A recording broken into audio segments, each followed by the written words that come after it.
Welcome to Where Parents Talk. My name is Lianne Castelino. Our guest today is a clinical psychologist, author of 3 New York Times best-selling books, podcast co-host, and a mom. Dr. Lisa Damour's latest book is called The Emotional Lives of Teenagers: Raising Connected, Capable, and Compassionate Adolescents. She joins us today from Shaker Heights, Ohio. Thank you so much for being here. Thank you for having me. I'm really glad to be with you. Teenagehood, adolescence, complicated at the best of times. You've dedicated your entire career to the area of study of adolescence. What are 3 words that you would use to describe this phase of development from the standpoint of adolescent emotions? Intense, varied, and exciting. Now, some people might be surprised to hear you use the word exciting, for example. Why do you use the word exciting in this example? So teenagers' emotions are supercharged. They are very, very powerful. This is not so fun for the teenager or the people who love them when the teenager is upset, because they're very upset. But all of that force of emotion also powers their interest in things, their investment in the world, their enthusiasm for things, their creativity, their boundary pushing, which can make adults nervous. I have adolescent daughters myself. I have a daughter who's 19 and I have a daughter who's about to turn 13. And at this moment, I am surprised by how much pleasure I am taking in watching a kid walk into the teenage years, because she gets more excited about things than she used to. She is thrilled by her emerging independence, that being on the brink of that and being able to exercise it well is so, honestly, the only word I can keep thinking of, exciting for her and really fun to witness as a parent. So yes, there are downsides, but at least in this moment, in my own personal life, I'm also really savoring the joy of having a kid start to turn into more of an adult. Now, take us through some of the fundamentals, Dr. Damour, that you believe parents really need to be aware of in general in order to better understand their teenagers' emotional lives. So I would say the huge headline is to expect distress. I think we are operating as a culture right now with a lot of anxiety about negative emotions, a lot of fear around typical and expectable challenges. And that doesn't help us as parents to feel calm or at least steady in the face of adolescent emotionality. And it doesn't help our teenagers if we are frightened of their strong feelings. So my headline for all of this would be: typical adolescent development involves ups and downs. You should expect to see several in the course of a week. You only need to worry if a teenager's mood goes to a concerning place and stays there, or if they're handling their negative emotions in ways that are ultimately harmful. Substance abuse, being awful to the people around them, being awful to themselves, that's when we worry. But I would say the number one fundamental is that adolescence is a bumpy and fun stage of development, and we should not be expecting it to be a smooth road, and we should not be unduly frightened when our kid hits a bump. So along those lines, then, what could you suggest that a parent's approach be generally during the teenage years as it concerns their child's emotions? So when teenagers bring their big feelings our way, usually it's they're complaining and they're upset and something has gone wrong. And the instinct that I think almost every single loving parent has is to try to help them fix the situation, to offer guidance and advice. And in my experience, overwhelmingly, as much as adults want to help, teenagers are not necessarily looking for advice, and the conversation doesn't always go well when that's where the parent starts. So what I would say, as teenagers come to us or live around us with their big, intense, and sometimes negative emotions, the number one tool in a parent's toolkit is empathy. that when a teenager says, I had the worst day, or this friend hurt my feelings, or my heart got broken, or I bombed this test, before doing anything else, there's no harm and a lot of good done in saying, I am so sorry. That really stinks. Of course you're upset. I hate hearing that for you. A huge percentage of the time, that is all the teenager wants and needs. Because what we're doing is we're saying, I see that feeling. I can make space for that feeling. I am not knocked off balance by that feeling. And for teenagers, that is extremely reassuring because they're like, okay, this felt really big, but you seem to think that empathy is all that we need right here. Maybe I can find my way through it. So start there. Then, if there's good advice to be given, there's a decent chance your kid's going to want it. But I think most of the time, empathy is certainly the beginning, and it's often the end of what teenagers need. One of the things that you talk about in your book is 3 trends that you believe have contributed to society's current perception of psychological distress. And you talked about it there really briefly, and or negative emotions. So can you take us through these 3 trends? Sure. So I've been practicing for more than 25 years. I can tell you that 20 some years ago, our culture was not as frightened of adolescent distress. And something shifted. And I think actually several things shifted. I can put my finger on 3. So one thing that has shifted in that time is the rise of a commercial wellness industry. So I'm all for wellness. Wellness practices can help us maintain our emotional equilibrium. They have real value in our life. I am not all for, or I'm cast a cynical eye, to be honest, on any suggestion that wellness practices can keep us from feeling distress. That if we just have enough of the right meditation or apps or oils, we can keep distress at bay or make it go away quickly. I think that is sometimes part of the messaging that comes from commercial wellness. And I think that's actually very dangerous because it creates conditions where teenagers and or their parents believe that distress should be preventable. And so then when it arrives, you've got 2 problems, the kid's in distress and also who messed up.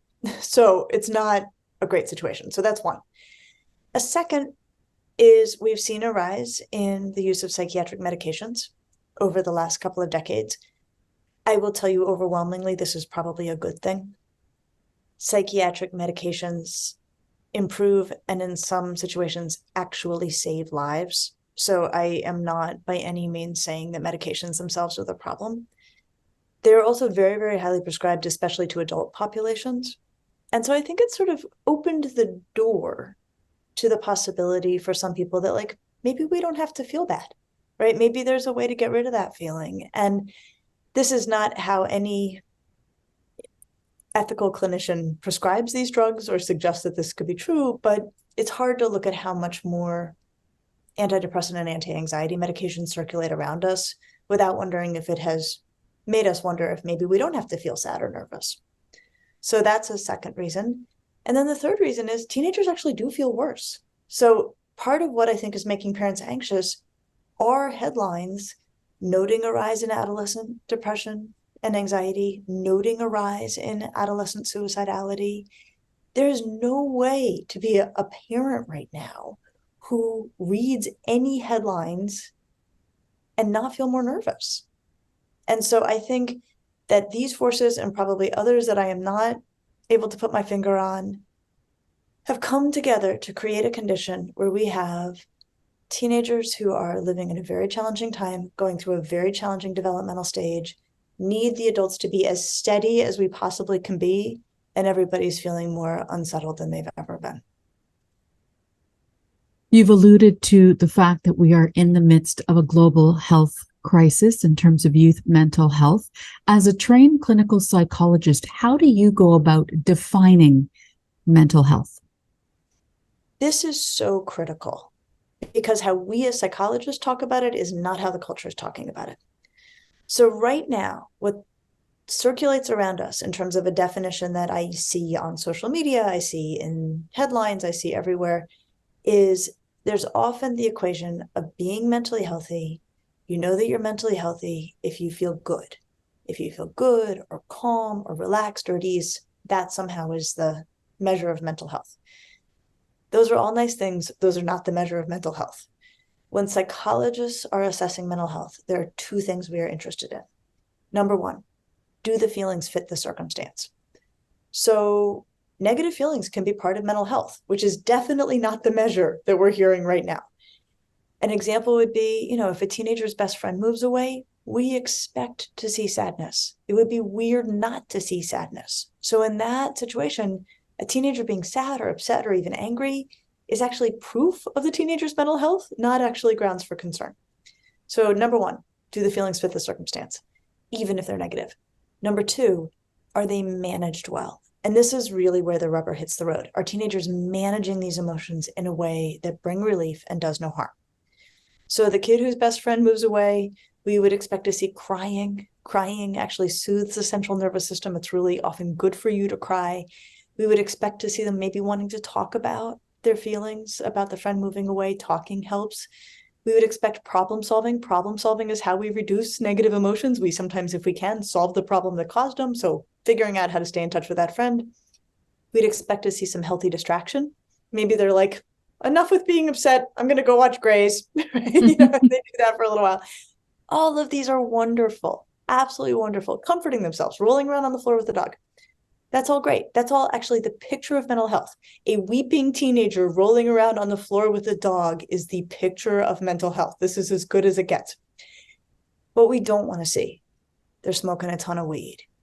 They decide, well, if I'm miserable, we're all going to be miserable. I'm going to take you guys down with me and we're going to go down for 2 weeks, right? We don't want to see that. Or I'm so low, I'm so lousy, I don't deserve to have friends. I'm not going to take good care of myself. I'm a risk to myself. That's when we start to worry. Otherwise, it's all what I say is like, it's a Wednesday, right? Like distress is a Wednesday. It's just part of the week.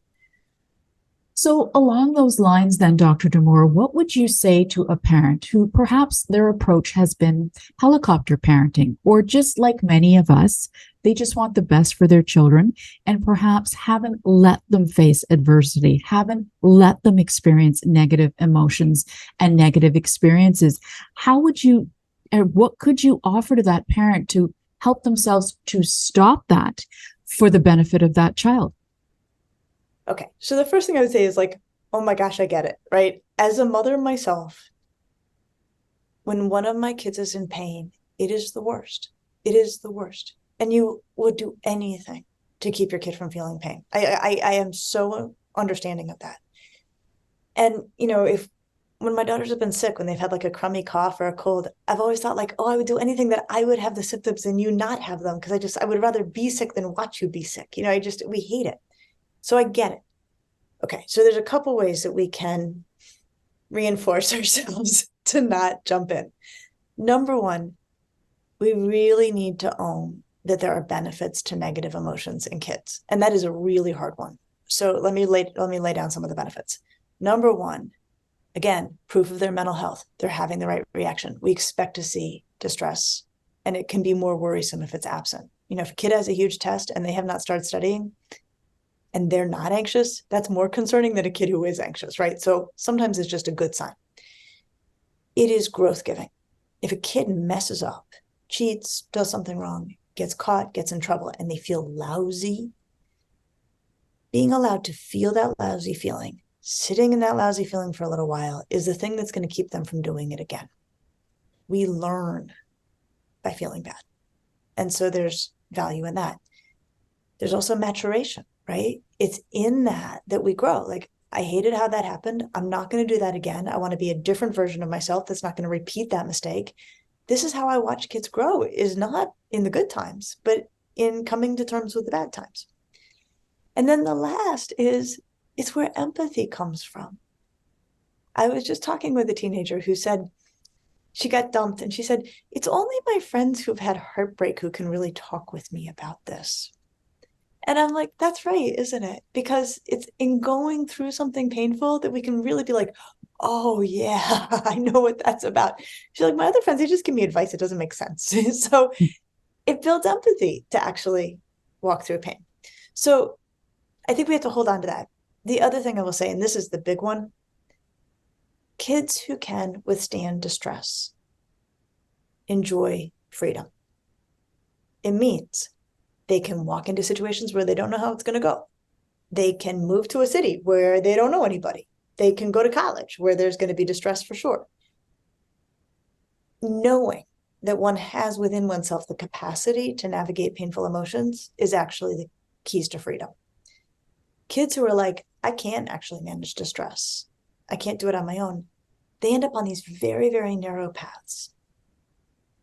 They have to know it's going to be okay. They have to have a guarantee it's going to be all right, which very rarely in life can we offer about what's coming. So I would say it's good for kids to feel distress and to build the skills, and for us to watch them and help them build the skills, because it opens up so much of the world to them. So that's how we have to just focus on coping and not the prevention of distress. Now, it's been well documented that the youth mental health crisis began well before the pandemic and was worsened as a result of the pandemic. I'm curious, you alluded to, a client that you just saw, but I'm curious as to what you're seeing in your practice in terms of trends on a daily basis with the young people that visit with you. So I'm seeing a really mixed picture. So some of what I'm seeing is like what I've always seen.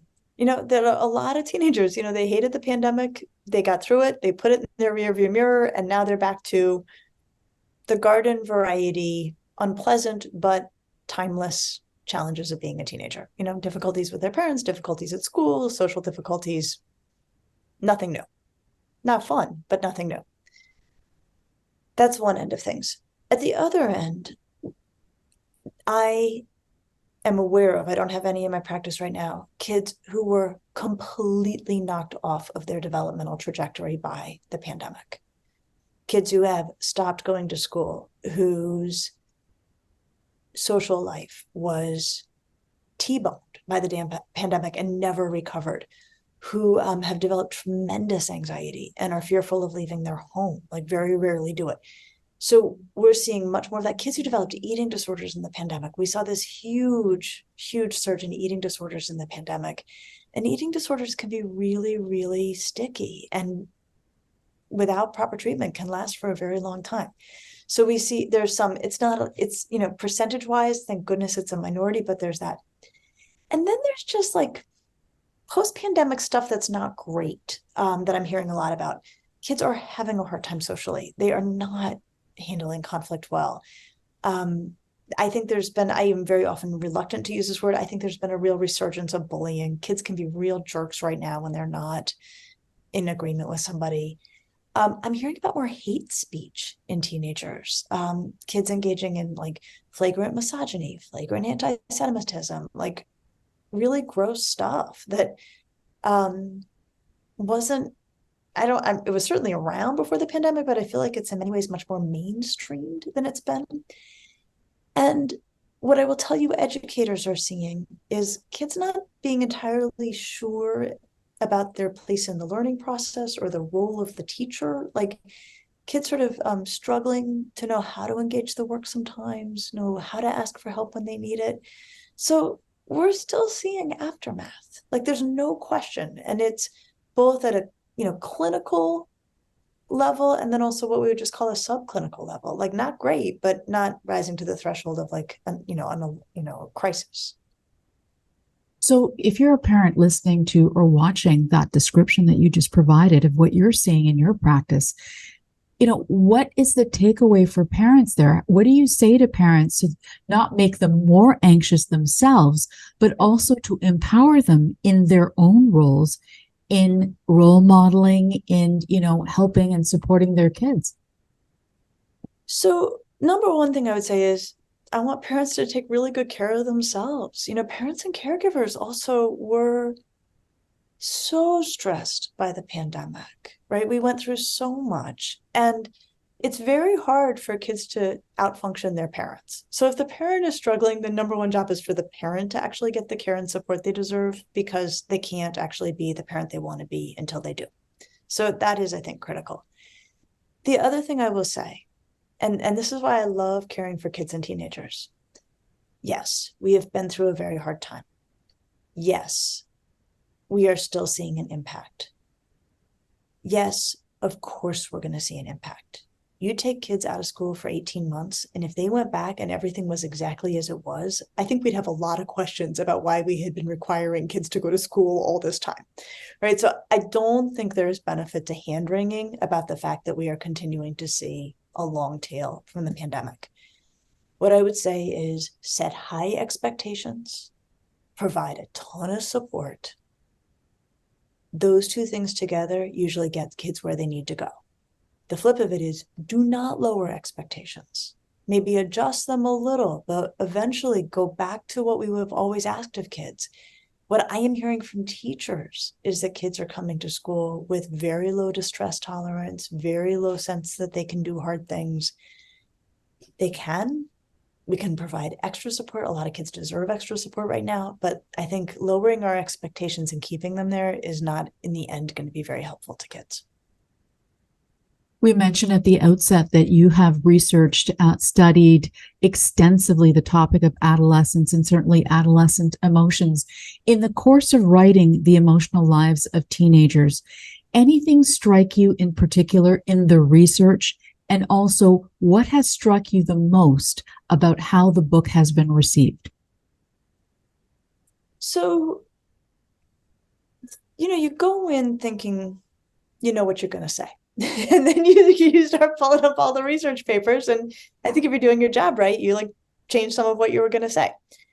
So the stuff that shifted for me the most actually had to do with gender. So one finding that wasn't what I expected. I thought the story I was going to tell was girls are allowed to be sad and nervous. Boys are allowed to be angry and aggressive, right? That's how the emotions distribute themselves. Okay, the boys piece actually held up pretty well. That when we look at the research on boys, in terms of what is culturally allowed, this is a huge problem. They're allowed to be angry or to enjoy pleasure at someone else's expense. Those are the two sanctioned emotions for boys. Girls, however, actually, when you look at the research, they are allowed to be sad. They are allowed to be nervous in our culture. By adolescence, girls express more anger than boys. And this was surprising. The critical asterisk on this is unless you're Black, right? At which point it becomes quite dangerous as a girl or a boy to express even assertion. There was also, this is actually a very amusing finding, I thought. So in childhood, boys express more anger, and then it flips in adolescence and girls express more anger. But there's one form of anger that I learned girls express more than boys all the way through development, and it's disdain, which I thought was very funny. Mm-hmm. It tracks with my experience as a mother of two daughters. So that was surprising. On the boy side, the piece that surprised me the most, it was more of an insight I had while I was writing. We want boys to be able to talk about their emotions, and we want them to be able to talk about vulnerable emotions, right? That this is ideally what we should be shooting for. And the problem, of course, is that in our culture, boys adopting a heterosexual identity often decide by fifth grade, guys being a macho guy, we don't talk about feelings, and we sure don't talk about feeling sad or scared or any of those things. Often in two-parent heterosexual homes, the person trying to get her son to talk about feelings is the mother. Right? She's the one initiating the conversations, asking, talking about her own feelings. This is so well-meaning, but in my writing, I started to think, is this actually proving the boy's point, right? If he's got a mom and a dad, and the only person who's ever talking about emotions is his mom, does it make him think, see, talking about feelings, it's a girl thing to do? So the other takeaway for me for boys was that if we really, really want them to talk about their emotions, it is the men in their lives who need to be asking about their feelings, talking about their own feelings, being more expressive. And it could be their dad, it can be their coaches, it can be their uncle, it can be a wonderful teacher, but it can't all be women's work to talk about feelings. Dr. Damour, we've talked about a lot of different aspects of adolescent development emotionally. And I wonder, what gives you hope on this topic moving forward in the world that we live in today? Well, actually, to pick up with something I didn't address, like, was how the book has been received. Like, I've been so pleased by its warm reception and truly actually the ongoing coverage of it. Like, that I continue to be in wonderful conversations about it. And it's connected to what gives me hope. Okay, so here's what gives me hope. We know from the research that the single most powerful force for adolescent mental health is strong relationships with caring adults. And so the fact that there's been such an interest in reading about and talking about the emotional lives of teenagers, makes me think, like, okay, there's a lot of caring adults out there who are trying to have strong relationships with teenagers. This is how we fix a mental health crisis. Dr. Lisa Damour, clinical psychologist, mom of two, co-host of a podcast, and author of The Emotional Lives of Teenagers. Thank you so much for your time, your expertise, and your insight today. Thank you for having me.